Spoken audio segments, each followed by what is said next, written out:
Après avoir appris la vérité sur le monde, Aaron se rend compte qu'ils ont des ennemis plus dangereux que les titans. En utilisant ses nouveaux pouvoirs de titan, il va essayer de regagner la liberté pour le bien de l'humanité. Pendant des centaines d'années, les gens à l'intérieur des murs ont vécu une vie paisible et stable. Mais un jour, lorsqu'un titan colossal a percé un trou dans le mur extérieur, il a recommencé à s'en prendre à l'humanité. De nombreuses personnes sont mortes pendant ce déchaînement. Après 2 ans, 2 amis nommés Aaron et Armin ont rejoint le corps d'enquête. Armin, qui a perdu ses 2 parents après l'incident de la brèche, s'est engagé parce qu'il voulait connaître la vérité sur le monde hors des murs. Aaron, quant à lui, a rejoint le corps de recherche pour venger son amie Mikasa, qu'il croyait morte en protégeant un bébé il y a 2 ans. Mais à sa grande surprise, Mikasa s'est avérée être en vie et était devenue l'un des meilleurs soldats. Lorsque quelque chose a mal tourné dans leur mission pour récupérer Monzan, le commandant en chef a égoïstement laissé Aaron et les autres pour repousser les titans, ce qui a causé de nombreuses pertes du côté du surveilleur. Armin devait être dévoré par l'un des titans, mais Aaron s'est sacrifié pour lui. Alors que tout le monde pensait qu'il n'y avait plus d'espoir, un titan d'attaque est sorti d'un autre titan. Le titan d'attaque a combattu et tué les autres titans.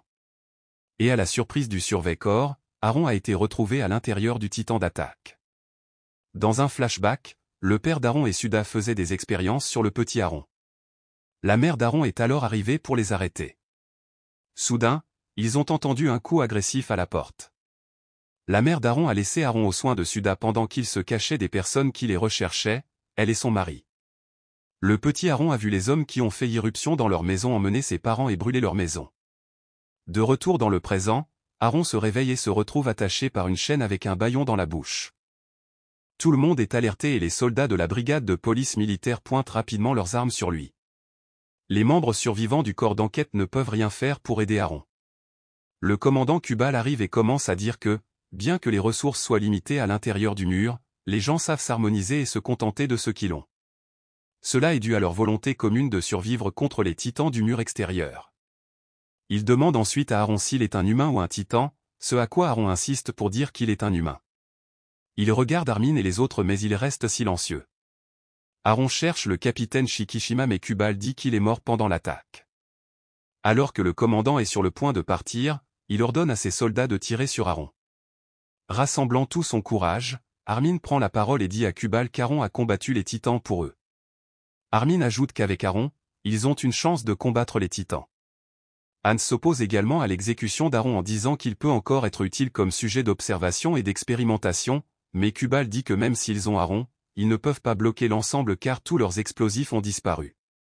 À ce moment-là, Aaron, Armin et Mikasa se souviennent de la bombe non explosée qu'ils ont trouvée auparavant. Hans s'y intéresse mais Kubal l'en empêche.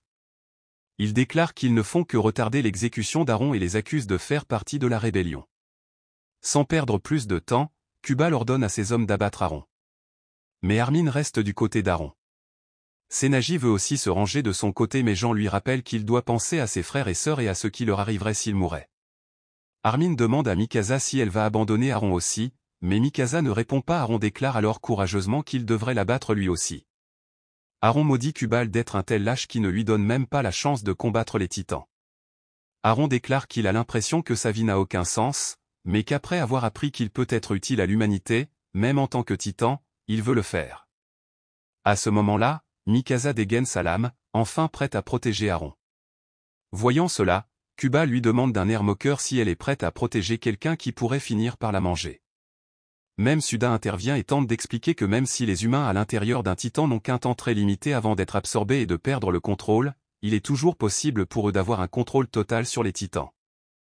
Mais avant qu'il ne termine son explication, Kubal utilise son bâton pour qu'un soldat appuie sur la gâchette de son arme pointée sur Suda. Kubal rejette les paroles de Suda et dit qu'il n'est qu'un homme ivre qui raconte n'importe quoi. Lorsque Kubal donne l'ordre de tirer sur Aaron, tout le monde est choqué de voir un autre titan faire une brèche au-dessus de l'installation. Ce titan est identique à celui d'Aaron, mais son corps est recouvert de matériaux durs comme la roche, comme une armure. Hans est stupéfaite en voyant ce nouveau titan. Elle aperçoit alors le corps de Kubal cloué au sol par les débris tombés à l'arrivée des titans blindés. Les soldats tirent avec leurs armes sur le titan, mais celui-ci les élimine facilement. Lorsque le titan blindé saisit Aaron, un soldat tente de couper son nom. Cependant, le titan recouvre immédiatement son nom. Hans se rend compte que le Titan a aussi une conscience. Il commence à attaquer les autres, mais lorsque Mikasa se place devant Armin et les autres, le Titan blindé s'arrête. Le Titan décide alors de partir, en emmenant Aaron avec lui. Après le départ du Titan et d'Aaron, ils enterrent Suda. Sur sa tombe, Armin se demande ce qu'il essayait de leur dire plus tôt. À proximité, Hans planifie ce qu'ils vont faire pour terminer leur mission de couverture totale de Monson. Armin dit que Jean peut rentrer chez lui s'il y a encore quelqu'un qui l'attend et qui n'a pas été dévoré par un Titan. Comprenant qu'Armin a raison, Jean retourne au camion et rejoint les autres. Avec tout le monde à bord, ils prennent le chemin du retour vers Monson. La scène change, Aaron se réveille dans une pièce blanche et lumineuse. Là, Aaron voit seulement un jukebox qui joue une chanson. C'est la première fois qu'Aaron voit et entend un jukebox. Lorsqu'il clique sur un bouton, la chanson s'arrête, et Shikashima, qui est présumé mort, parle soudainement. En regardant en arrière, Aaron est surpris de voir qu'il est toujours en vie. Selon Shikashima, la chanson concerne la fin du monde. Le capitaine dit ensuite qu'il a suivi le Titan qui l'a kidnappé et l'a sauvé, mais le Titan a réussi à s'échapper. Ensuite, Shikashima montre à Aaron une vidéo enregistrée il y a plusieurs années. Dans la vidéo, un homme fait l'objet d'une expérience sous le regard d'un groupe de militaires et de hauts fonctionnaires.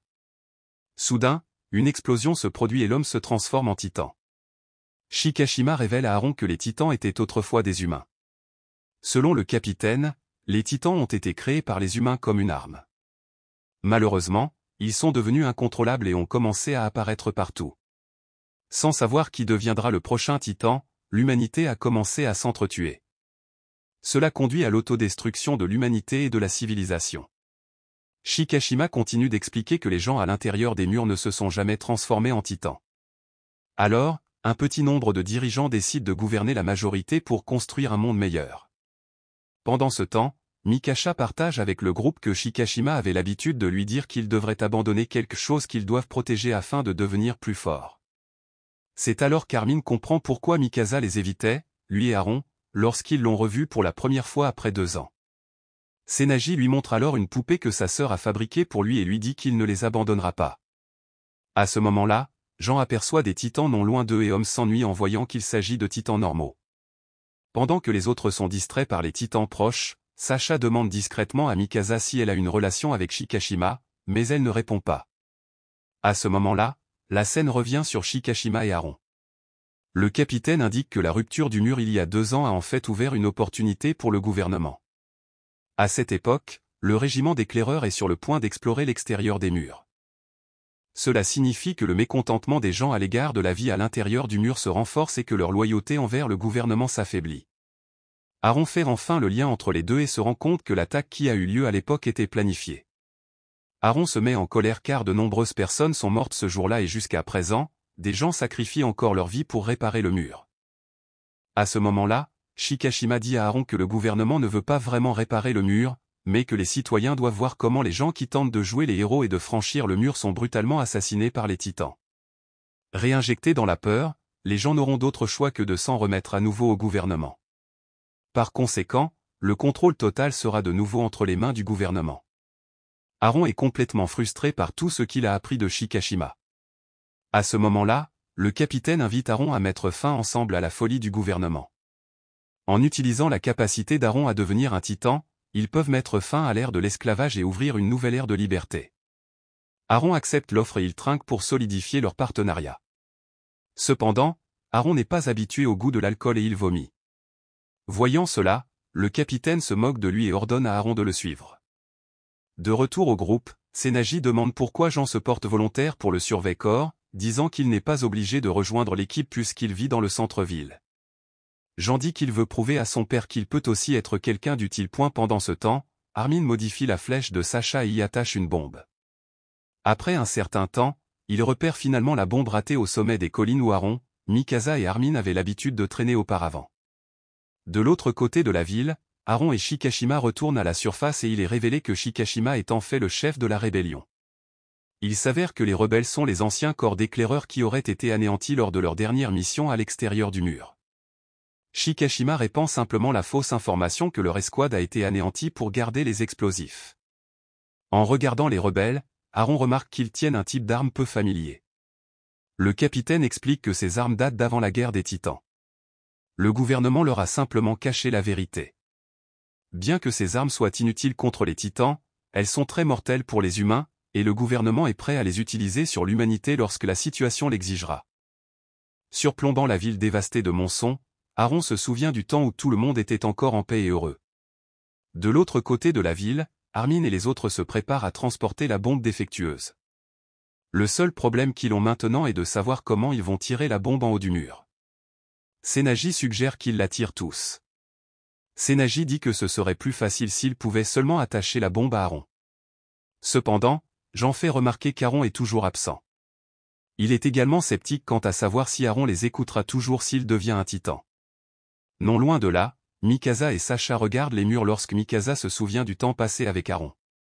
Alors qu'ils poursuivent leur voyage, Sacha offre une pomme de terre à Mikasa, mais Mikasa la lui rend car Sacha adore les pommes de terre. En arrivant dans la ville, les corps d'enquête sont bloqués par les rebelles. Cependant, au lieu d'être choquée ou effrayée, Anne s'est excitée quand elle voit que les rebelles portent des armes du passé. Aaron sort alors du tank et se rend immédiatement auprès de Mikasa et des autres, s'excuse de les avoir inquiétés et leur dit que le capitaine Shikashima l'a sauvé. Le capitaine sort lui aussi de la cuve et donne sa pomme à Sacha. Il remercie également le groupe d'avoir déterré la bombe pour lui. Hans pose des questions passionnées sur les armes de la guerre pré-titan et Shikashima lui permet d'inspecter les armes plus en détail. À sa grande excitation, elle tombe à l'intérieur du réservoir, mais à leur grande surprise, au lieu de se rendre au mur brisé, Shikashima veut se rendre dans la ville la plus proche et renverser le gouvernement. Il partage avec eux son plan pour détruire les deux autres murs. En prenant d'assaut les villes intérieures, les Titans seront capables de renverser le gouvernement en une seule frappe. Même Aaron est surpris d'entendre ça. Il pensait qu'il n'utiliserait les bombes que pour sceller le trou et c'est pourquoi il a accepté Shikashima plus tôt. Aaron fait remarquer que des innocents vont mourir. Mais le capitaine fait valoir que ces personnes tolèrent la cupidité du gouvernement pendant si longtemps et que cela les rend tout aussi coupables que le gouvernement. Aaron insiste sur le fait que les gens ne méritent pas de mourir. Shikashima rit et se moque de lui en disant que lorsqu'il a tué les titans, il a aussi tué les humains innocents qui n'ont pas choisi de devenir un titan. Puis il déclare à tous que leurs ennemis ne sont pas les titans, mais le gouvernement qui les contrôle en utilisant la peur. Il les invite à le rejoindre et à abandonner tout le monde afin de construire un nouveau monde. Se souvenant de toutes les personnes qu'il aime et qui sont mortes à cause des titans, Aaron refuse de le rejoindre. Il dit qu'il n'abandonnera personne car il ne veut plus perdre personne. Aaron combat Shikashima dans l'espoir de l'empêcher de se rendre dans les murs intérieurs avec les explosifs. Malheureusement, le capitaine n'est pas du tout à la hauteur d'Aaron. Il ne fait qu'écraser Aaron sans transpirer. Voyant qu'Aaron ne peut pas battre Shikashima, Mikasa les arrête. Le capitaine l'embrasse alors devant tout le monde pour leur parler de la relation entre Mikasa et lui, mais lorsqu'elle se retire et le gifle, Shikashima n'hésite pas à l'agresser. Aaron, battu, se relève et le combat une nouvelle fois après l'avoir vu blesser Mikasa. Mais rien n'a changé. Il perd toujours contre le capitaine. Lorsque Shikashima est sur le point d'achever Aaron, Sacha lui lance une pomme. Quand il se retourne, il voit qu'Armin tient un faux détonateur de la bombe factice qui menace d'exploser s'il ne s'arrête pas. Jean et Sennaji aident rapidement Aaron pour le ramener au camion. Shikashima le met au défi d'appuyer sur le bouton car il sait que c'est un faux. Il est sur le point d'ordonner à ses hommes de tirer sur Armin et les autres lorsque Sennaji lance le câble de son équipement ODM vers une tour voisine. Utilisant sa force, il tire sur la tour alors que les rebelles lui tirent dessus, sacrifiant sa vie pour sauver Armin et les autres. La tour tombe dans les bombes, provoquant une explosion massive. Malheureusement pour eux, Shikashima survit en faisant du stop jusqu'à la piste avant d'être pris dans l'explosion. Il veut continuer sa mission en utilisant la bombe factice. Jean lui dit qu'il ne peut pas le faire seul. C'est alors que Shikashima se révèle être le titan blindé. Armin se rapproche immédiatement du mur pendant que le capitaine se transforme en titan. Aaron est sur le point de se transformer en titan pour le combattre, mais Jean l'arrête en disant qu'ils vont se battre ensemble. Le Kasa porte alors à nouveau l'écharpe d'Aaron alors qu'il se dirige vers le titan. Le groupe se lance sur Shikashima et frappe la chair exposée pour l'affaiblir. Lorsque Jean est sur le point de donner le coup de grâce, le titan en armure balance son bras pour l'arrêter. Aaron s'envole immédiatement pour sauver Jean. Par la suite, lorsque Shikashima est sur le point de ramasser la bombe, Aaron se transforme soudainement en titan d'attaque. Les deux titans se bagarrent et Aaron est toujours en train de perdre. Suivant l'hélice d'un hélicoptère, Aaron s'en sert pour le blesser, puis alors que le titan blindé lui attrape les pieds, Aaron s'en sert comme levier pour lui donner un coup de genou au visage.